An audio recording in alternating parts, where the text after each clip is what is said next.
80 വയസ്സിലും ചുറുചുറുക്കോടെ ഓടി നടന്ന കാര്യങ്ങൾ നടപ്പിലാക്കുകയും തീരുമാനിക്കുകയും തന്ത്രങ്ങൾ മെനയുകയും ചെയ്യുന്ന ഒരു ദേശീയ ഉപദേഷ്ടാവ് അജിത് ഡോവൽ. എത്ര പറഞ്ഞാലും നമുക്ക് മതി വരില്ല അദ്ദേഹത്തെക്കുറിച്ച് എന്നുള്ളതാണ്.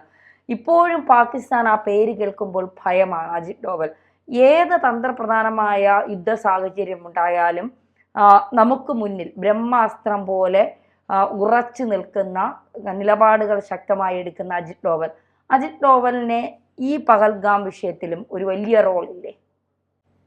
തീർച്ചയായും. അതിൻ്റെ ഈ പറഞ്ഞ പോലെ റാണയുമായി ബന്ധപ്പെട്ട ഒരുപാട് ചോദ്യം ചെയ്യൽ NIAയുടെ ഭാഗത്തുനിന്നുണ്ടായിട്ടുണ്ട്. ഇതിൻ്റെ നെഗോഷിയേഷൻസ് ആണ് അജിത് ഡോവലിൻ്റെ ഏറ്റവും വലിയൊരു കേപ്പബിലിറ്റി. പിന്നെ ഇൻ്റലിജൻസ് ഗ്യാതറിങ്, എക്സിക്യൂഷൻ, ആ കാര്യങ്ങളിലൊക്കെ തന്നെ അജിത് ഡോവൽ വലിയ സക്സസ്ഫുൾ ആയിട്ടുള്ള ആളാണ്. അപ്പോൾ പഹൽഗാമുമായി ബന്ധപ്പെട്ട വിഷയത്തിൽ അജിത് ഡോവലിൻ്റെ റോൾ എന്താണെന്നുള്ളത് ഒരിക്കലും നമുക്കിപ്പോൾ ഡിസ്ക്ലോസ് ചെയ്യാൻ പറ്റാത്തൊരവസ്ഥയാണ്. പക്ഷേ തീർച്ചയായിട്ടും ഒരു വലിയ റോൾ അദ്ദേഹത്തിനുണ്ടാകും. ഇതുമായി ബന്ധപ്പെട്ട എല്ലാവരെയും നമ്മൾ വേരോടെ പിഴുതെറിയുന്ന ഒരു അവസ്ഥയിലേക്ക് തീർച്ചയായിട്ടും നമ്മൾ ഈ പറഞ്ഞ പോലെ കൗണ്ടർ അറ്റാക്കൊക്കെ നടത്തി തീവ്രവാദ കേന്ദ്രങ്ങളൊക്കെ നശിപ്പിച്ചു. പക്ഷേ ഇതുമായി ബന്ധപ്പെട്ട അന്വേഷണം എപ്പോഴും പ്രോഗ്രസ് ആയിക്കൊണ്ടിരിക്കുകയാണ്. അപ്പോൾ അതിൽ ഇദ്ദേഹത്തിന് വലിയ പങ്കുണ്ടാവും എന്ന് ഞാൻ മനസ്സിലാക്കുന്നുണ്ട്. പാകിസ്ഥാനിലെ ഈ പറഞ്ഞ പോലെ ടെറർ സൈറ്റുകളെ അദ്ദേഹത്തിന് ഓൾറെഡി അറിയാവുന്ന ഇൻഫർമേഷൻ വെച്ച് എങ്ങനെയൊക്കെയാണ് നമുക്ക് ടാർഗറ്റ് ചെയ്യാൻ പറ്റുക, അവിടുത്തെ ഒരു ടെറർ നെറ്റ്വർക്കിൻ്റെ വലിപ്പം എത്രത്തോളം ഉണ്ടെന്നുള്ളത് നമുക്ക് കൂടുതൽ മനസ്സിലാക്കാൻ സാധിച്ചുകൊണ്ടിരിക്കുകയാണ്. അപ്പം പഹൽഗാമുമായി ബന്ധപ്പെട്ട വിഷയത്തിൽ തീർച്ചയായിട്ടും അതിൻ്റെ അന്വേഷണം ഏത് തലത്തിലേക്ക് പോകും, എങ്ങനെയൊക്കെയാണെങ്കിൽ നമ്മൾ പാകിസ്ഥാനിൽ നിന്നുള്ള ഇൻഫർമേഷൻ ഗ്യാദർ ചെയ്യുക, അവിടേക്കായിരിക്കും നമുക്ക് ഇദ്ദേഹത്തിൻ്റെ ഒരു സ്ട്രാറ്റജിക് ബ്രില്യൻസ് അല്ലെങ്കിൽ ഇദ്ദേഹത്തിൻ്റെ പാസ്റ്റ് എക്സ്പീരിയൻസ് ഒക്കെ ഇന്ത്യക്ക് as a national security adviser ആവശ്യം വരും. ഈ പഹൽഗാം വിഷയത്തിൽ മാത്രമല്ല, ഇപ്പോൾ കഴിഞ്ഞ ദിവസം തന്നെ പറയുന്നുണ്ട് മോദിയുടെ ഒരു ബ്രഹ്മാസ്ത്രം എന്ന് പറയുന്നത് അജിത് ഡോവലാണ് എന്നുള്ളത്. പാകിസ്ഥാനിലെത്തി ഇപ്പോൾ മിഥുൻ തന്നെ നേരത്തെ പറഞ്ഞതുപോലെ പാകിസ്ഥാനിൽ നിന്ന് ചാരപ്പണി നടത്തി തിരിച്ചു വന്നവരെ കുറിച്ച് നമ്മൾ കേട്ടിട്ടില്ല. പലരും പിടിക്കപ്പെട്ട് പാകിസ്ഥാൻ തന്നെ തീർക്കുന്ന ഒരവസ്ഥയൊക്കെ നമ്മൾ കണ്ടിട്ടുണ്ട്. ചിലർ മിഷൻ പൂർത്തിയാക്കി വന്നു കഴിയുമ്പോൾ മരണപ്പെടുന്നത് നമ്മൾ കണ്ടിട്ടുണ്ട്, വീരമൃത്യുവൊക്കെ വരിക്കുന്നത് നമ്മൾ കണ്ടിട്ടുണ്ട്. പക്ഷേ 7 വർഷത്തോളം പാകിസ്ഥാൻ്റെ മുക്കും മൂലയും മനസ്സിലാക്കി പാകിസ്ഥാൻ്റെ രഹസ്യങ്ങൾ ചോർത്തി ജീവനോടെ തിരിച്ചു വന്ന് പാകിസ്ഥാനിലേക്ക് ആക്രമണം നടത്തുമ്പോൾ ഓരോ മുക്കും മൂലയും ഇന്ത്യൻ സൈന്യത്തിന് പറഞ്ഞു കൊടുക്കുന്ന ഒരു അജിത് ഡോവൽ. ആ അജിത് ഡോവലിനെ കുറിച്ച് എങ്ങനെയാണ് നമ്മൾ മനസ്സിലാക്കേണ്ടത്? താങ്കൾ തന്നെ സൂചിപ്പിച്ച പോലെ ഈ നമ്മൾ പലപ്പോഴും ഈ പറഞ്ഞ പോലെ ഏജൻസിനെ കുറിച്ച് കേൾക്കുക അവരൊന്നുകിൽ പിടിക്കപ്പെടുമ്പോഴാണ്, അല്ലെങ്കിൽ മറ്റേതൊരു മിഷൻ കംപ്ലീറ്റ് ചെയ്യുമ്പോൾ മാത്രമാണ്. പക്ഷേ ഇത്രയധികം സക്സസ്ഫുൾ ആയിട്ടുള്ള മിഷൻസ് കംപ്ലീറ്റ് ചെയ്തൊരു ഏജൻ്റായിരുന്നു അജിത് ഡോവൽ.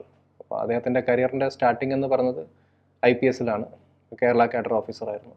കേരളത്തിലെ അദ്ദേഹത്തിൻ്റെ ഏറ്റവും വലിയ ഓപ്പറേഷൻ എന്ന് പറയുന്നത് ഈ നമ്മളൊക്കെ കേൾക്കുന്ന പല കാര്യങ്ങളും അദ്ദേഹം ചെയ്തിട്ടുണ്ട്. പക്ഷെ നമ്മളൊക്കെ കേൾക്കുന്ന അദ്ദേഹത്തിന് ഏറ്റവും കൂടുതൽ അംഗീകാരം കിട്ടിയത് മറ്റേ തലശ്ശേരി കലാപം അടിച്ചമർത്തുന്നതിലായിരുന്നു. അടിച്ചമർത്തുക പറഞ്ഞാൽ അദ്ദേഹം വളരെ സ്ട്രാറ്റജിക് ആയിട്ടാണ് അതിനെ ഇല്ലാതാക്കിയത്. ഒരു പോലീസ് ഫോഴ്സ് ഉപയോഗിച്ചിട്ടല്ല. അതിൻ്റെ റൂട്ട് കോസ് എന്താണെന്നുള്ളത്, അതായത് അജിത് ഡോവലിൻ്റെ പ്രത്യേകത ഇതാണ്. ഒരു റൂട്ട് കോസിലേക്ക് ഇറങ്ങി ചെന്ന് അതിൻ്റെ കാരണം എന്താണെന്ന് മനസ്സിലാക്കി ആ കാരണക്കാരെ കണ്ടെത്തി അവരെ സപ്രസ് ചെയ്യുക എന്നതാണ് അജിത് ഡോവൽ ചെയ്തത്. തലശ്ശേരിയിലും അതായിരുന്നു ചെയ്തത്. അപ്പോൾ അദ്ദേഹത്തിൻ്റെ ഈ ഒരു സ്ട്രാറ്റജിക് ബ്രില്യൻസ്, ഈ പറഞ്ഞ പോലെ അദ്ദേഹം കാര്യങ്ങളെ ഹാൻഡിൽ ചെയ്യുന്ന രീതി, അദ്ദേഹത്തിന് ഇൻഫർമേഷൻ ഗ്യാദർ ചെയ്യാനുള്ള അദ്ദേഹത്തിൻ്റെ കഴിവ്, ഇതൊക്കെ മനസ്സിലാക്കിയിട്ടാണ് പിന്നെ IBയിലേക്കൊക്കെ അദ്ദേഹം പോകുന്നത്. അങ്ങനെയുള്ള ഒരുപാട് മിഷൻസ് ഉണ്ട്. ഈ പറഞ്ഞ മറ്റൊരു മിഷൻ എന്ന് പറയുന്നത് അദ്ദേഹത്തിൻ്റെ ഈ മിസോറാം, അന്ന് ആസാമിൻ്റെ ഭാഗമായി നിൽക്കുകയാണ്. അപ്പോൾ മിസോറാമിൽ ഈ വരൾച്ചയൊക്കെ വന്നിട്ട് ആളുകൾ ബുദ്ധിമുട്ടിയിരിക്കുന്ന ഒരു സമയം കൂടിയാണ്. അപ്പോൾ ആ സമയത്ത് അവിടുത്തെ കുറച്ച് ഈ പറഞ്ഞ റിബൽ നേതാക്കൾ ചേർന്നിട്ടൊരു പാർട്ടി ഉണ്ടാക്കുന്നു. മിസോറാം നാഷണൽ ഫെമിൻ ഫ്രണ്ട് എന്ന് പറഞ്ഞൊരു ഓർഗനൈസേഷൻ അവരുണ്ടാക്കിയിട്ട് ഇന്ത്യക്കെതിരെ നിൽക്കാൻ വേണ്ടിയിട്ട് അവർ തയ്യാറെടുക്കുന്നൊരു സമയമാണ്. അപ്പോൾ ആ സമയത്ത് ഇതിനെ എങ്ങനെ ചെറുത്ത് തോൽപ്പിക്കണമെന്ന് ഇന്ത്യ ചിന്തിച്ചുകൊണ്ടിരിക്കുന്ന ഒരു സമയം കൂടിയാണ്. പക്ഷെ വലിയ തോതിലുള്ള സിവിലിയൻ ഡാമേജ് ഉണ്ടാവാൻ പാടില്ല. പക്ഷേ ഈ ഒരു റിബൽ ഫോഴ്സിനെ ഇല്ലാതാക്കുകയും വേണം. അങ്ങനെ അജിത് ഡോവലിനെയാണ് പിന്നെ ടാസ്ക് ഏൽപ്പിക്കുന്നത്. അങ്ങനെ ഇവിടുന്ന് അജിത് ഡോവൽ അവിടെ എത്തുന്നു. അവിടെ എത്തിയിട്ട് ഈ ഫെമൻ ഫ്രണ്ടിൻ്റെ ഭാഗമായിട്ടുള്ള നേതാക്കളുണ്ട്. ഇതിനെ ലീഡ് ചെയ്യുന്നത് ലാൽ ഡെങ്ക എന്ന് പറയുന്ന ഒരു നേതാവ്. അവരുടെ നേതാവിൻ്റെ പേര് ലാൽ ഡെങ്ക എന്ന്. ലാൽ ഡെങ്കയുടെ കീഴിൽ 7 കമാൻഡേഴ്സ് ഉണ്ടായിരുന്നു. അപ്പോൾ ഈ 7 കമാൻഡേഴ്സുമായിട്ട് സൗഹൃദം സ്ഥാപിച്ചെടുക്കുക, ഇവരുമായിട്ട് ഡ്രിങ്കിങ് പാർട്ട്നേഴ്സ് ആവുക, ഇതൊക്കെയായിരുന്നു അജിത് ഡോവൽ ചെയ്തുകൊണ്ടിരുന്നത്. അത് അത്രയും ഡീപ്പർ ലെവലിലേക്കുള്ളൊരു കണക്ഷൻ ഉണ്ടാക്കിയെടുക്കുക, അവിടെ എത്തിയിട്ട് അവരുടെ ഒരു ഭാഗമായി മാറുക. അങ്ങനെ ഗ്രാജ്വലി ഇദ്ദേഹം ഈ പറഞ്ഞ പോലെ 72-നും 74-നും ഇടയിലാണ് ഈ സംഭവം നടക്കുന്നത്. അങ്ങനെ അവിടെ ചെന്ന് അവരുമായി നല്ല കോൺടാക്റ്റ് ഉണ്ടാക്കി, അവരുടെ നെറ്റ്വർക്കിൻ്റെ തന്നെ ഒരു ഭാഗമായി അവരെ പല കാര്യങ്ങളും ഉപദേശിക്കാൻ തുടങ്ങി. അങ്ങനെ ഗ്രാജുവലി അവരെ കൺവിൻസ് ചെയ്തു, ഈ ലാൽടെങ്കയുമായിട്ട് നിങ്ങൾ ചേർന്ന് നിൽക്കുകയാണെങ്കിൽ ഒന്നും നടക്കില്ല, നേരെ തിരിച്ച് ഗവൺമെൻറ് പറഞ്ഞ ഇന്ത്യയോടൊപ്പം നിൽക്കുകയാണെങ്കിൽ ഒരുപാട് കാര്യങ്ങളുണ്ട്, നിങ്ങൾക്ക് ഒരു പക്ഷേ രാഷ്ട്രീയ നേട്ടങ്ങളുണ്ടാവും. അങ്ങനെ അവരെ കൺവിൻസ് ചെയ്തെടുത്തു. അപ്പോൾ അതിൽ 7-ൽ 6 പേരും കൺവിൻസ്ഡായി. അങ്ങനെ ലാൽടെങ്കയ്ക്ക് അവിടെ സപ്പോർട്ട് ഇല്ലാതാവുന്നു. അങ്ങനെയാണ് ഈ പറഞ്ഞ പോലെ മിഷൻ അവർ അബോർട്ട് ചെയ്യുന്നത്. അവർക്ക് ഈ പറഞ്ഞ പോലെ പിന്നെ പിടിച്ചു നിൽക്കാൻ പറ്റുന്നില്ല. അങ്ങനെ പക്ഷേ അവരുടെ ടേംസ് നമ്മൾ അംഗീകരിക്കുന്നുണ്ട്. അങ്ങനെ മിസോറാം മറ്റൊരു സ്റ്റേറ്റായി മാറുന്നു, ആസാം എന്ന് വേർപെട്ട് മറ്റൊരു സ്റ്റേറ്റായി മാറുന്നു. അതിൻ്റെ CM ആയിട്ട് ലാൽടെങ്ക തന്നെ വരുന്നുണ്ട്. അപ്പോൾ ലാൽടെങ്ക തന്നെ പറഞ്ഞൊരു കാര്യമാണ്, ഈ അജിത് ദോവലാണ് എൻ്റെ മിഷൻ കൊളാക്കിയത്. കാരണം അതിൽ എൻ്റെ 6ഓളം വേണ്ടപ്പെട്ട കമാൻഡേഴ്സിനെ മനസ്സ് മാറ്റിയെടുത്ത് മീൻസ് ആ മിഷൻ ഫെയിൽ ചെയ്യാൻ വേണ്ടിയിട്ട് അജിത് ദോവൽ നോക്കി. അതിൽ അജിത് ദോവൽ സക്സീഡ് ചെയ്തു. അപ്പോൾ അങ്ങനെയുള്ള കാര്യങ്ങൾ അജിത് ദോവലിൻ്റെ ബ്രില്യൻസ് മനസ്സിലാക്കിയിട്ട് ഇന്ത്യ പല സമയത്തായിട്ട് അദ്ദേഹത്തെ യൂട്ടിലൈസ് ചെയ്തിട്ടുണ്ട്. അത് വലിയ വലിയ നമുക്ക് എന്താ പറയുക സ്ട്രാറ്റജിക് ആയിട്ടുള്ള നമുക്ക് ഒരുപാട് ഇൻ്റലിജൻസ് ഗ്യാതറിങ്ങിനൊക്കെ ഇദ്ദേഹത്തെ നന്നായിട്ട് യൂസ് ചെയ്യാൻ പറ്റിയിട്ടുണ്ട് ഇന്ത്യക്ക്.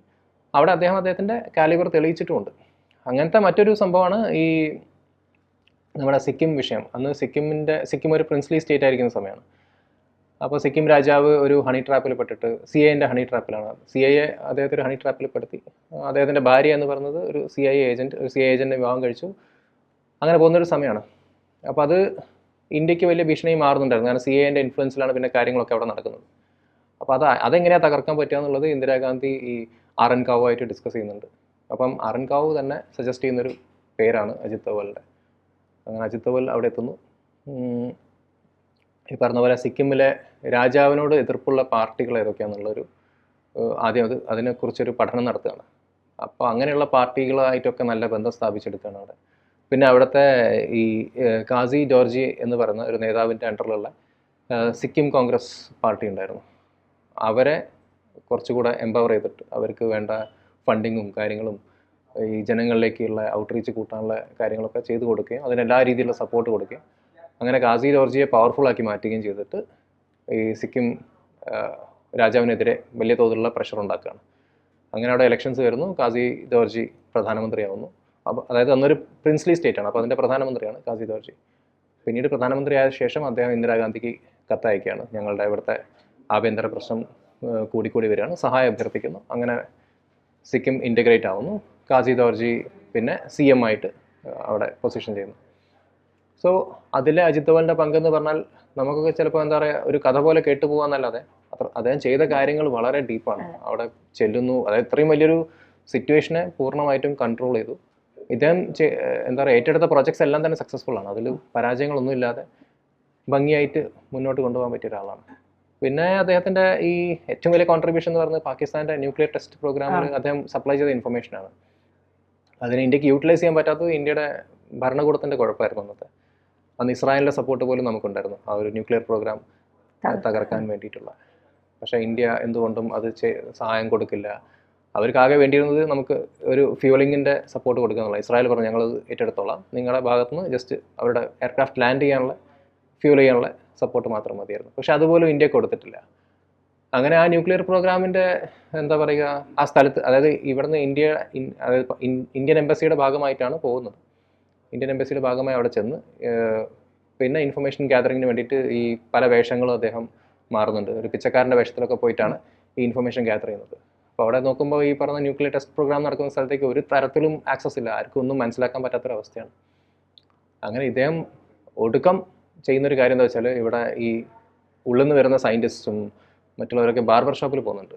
അപ്പോൾ അവരുടെ ഈ ഹെയർ സാമ്പിൾസ് കളക്ട് ചെയ്യുക എന്നുള്ളതായിരുന്നു പിന്നീടുള്ള അദ്ദേഹത്തിൻ്റെ പണി. അങ്ങനെ ആ ഹെയർ സാമ്പിൾസ് ഇവിടേക്ക് അയച്ചു കൊടുത്തു. അതിൽ റേഡിയോ ആക്റ്റീവ് എലിമെൻറ്റ്സ് ഉണ്ടെന്ന് മനസ്സിലാക്കിയിട്ടാണ് ഇന്ത്യ എസ്റ്റാബ്ലിഷ് ചെയ്യുന്നത്. അവിടെ ഈ പറഞ്ഞ പോലെ ന്യൂക്ലിയർ പ്രോഗ്രാം പാകിസ്ഥാൻ നടത്തുന്നുണ്ടെന്ന് നമുക്ക് ഉറപ്പുവരുത്താൻ പറ്റി. എന്നിട്ട് അതിന് കൗണ്ടർ ചെയ്യാൻ വേണ്ടിയിട്ട് ഇന്ത്യ എന്തെങ്കിലും ചെയ്തു വെച്ചാൽ ഒന്നും ചെയ്തിട്ടില്ല എന്നുള്ളതാണ്. അപ്പോൾ അജിത് ദോവലിൻ്റെ കോൺട്രിബ്യൂഷൻ ഈ പറഞ്ഞ പോലെ ഓപ്പറേഷൻ ബ്ലാക്ക് തണ്ടർ ഒക്കെ നമുക്കറിയാം. അതിൽ ഖാലിസ്ഥാനികളെ വിശ്വസിപ്പിക്കുകയാണ് അദ്ദേഹം ഒരു പാകിസ്ഥാനി ഏജൻ്റാണെന്നും ISIൻ്റെ ഭാഗമായി നിൽക്കുന്ന ആളാണെന്നും ഖാലിസ്ഥാനികളെ സപ്പോർട്ട് ചെയ്യാൻ പറ്റും. അതായത് ഒരു റിക്ഷ ഡ്രൈവറായിട്ടാണ് ആദ്യം പോകുന്നത്.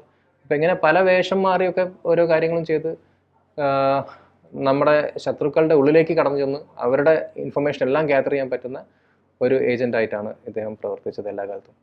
അപ്പോൾ ഈ ഖാലിസ്ഥാൻ മൂവ്മെൻറ്റ് തന്നെ നമുക്ക് ആ പറഞ്ഞ പോലെ ഓപ്പറേഷൻ ബ്ലാക്ക് തണ്ടർ അതിലൂടെ പൂർണ്ണമായിട്ട് നമുക്ക് ഇല്ലാതാക്കാൻ പറ്റി. കാരണം വലിയ രീതിയിൽ മിലിറ്ററി ഡാമേജോ ഒരു കൊളക്ടറൽ ഡാമേജ് ഇല്ലാത്ത രീതിയിൽ അവരെല്ലാം സറണ്ടർ ചെയ്യുന്ന ഒരു അവസ്ഥയിലേക്കായിരുന്നു പോയത്. അപ്പോൾ അവരുടെ ഭാഗമായി അവരെ ISI ചാരനാണെന്ന് വിശ്വസിപ്പിച്ച് അവർക്ക് എല്ലാ സപ്പോർട്ടും കൊടുക്കാമെന്ന് അവരെ വിശ്വസിപ്പിച്ചെടുത്ത് അവരുടെ വെപ്പൺറി പൊസിഷൻ എല്ലാം മനസ്സിലാക്കിയിട്ട് അത് ഇന്ത്യൻ ഡിഫൻസ് സിസ്റ്റത്തിന് കമ്മ്യൂണിക്കേറ്റ് ചെയ്യായിരുന്നു. അങ്ങനെ പോയിട്ട് നമ്മൾ അവരെ പിടിക്കുന്നു, പൂർണ്ണമായിട്ട് ആ ഓപ്പറേഷൻ വിജയിക്കുന്നു, ഖാലിസ്ഥാനികൾ നമുക്ക് അവിടെ കൺട്രോൾ ചെയ്യാൻ പറ്റി. സോ അങ്ങനെയുള്ള ഒരുപാട് മിഷൻസിൽ വലിയ പങ്ക് വഹിച്ചിട്ടുള്ള ആളാണ് അജിത് ദോവൽ. അജിത് ദോവലിൻ്റെ എന്താ പറയുക ലൈഫ് എന്ന് പറഞ്ഞാൽ നമുക്ക് ചിലപ്പോൾ ഒരു അരമണിക്കൂറിലൊന്നും തീർക്കാൻ പറ്റാത്തൊരു കാര്യമായിരിക്കും. സോ അതൊരു വലിയ ചാപ്റ്ററായിട്ട് ഇങ്ങനെ അവിടെ നിൽക്കും. അതെ, കുറെ മിസ്റ്ററി ഉണ്ടായിരുന്നു. അതെ അതെ അതെ.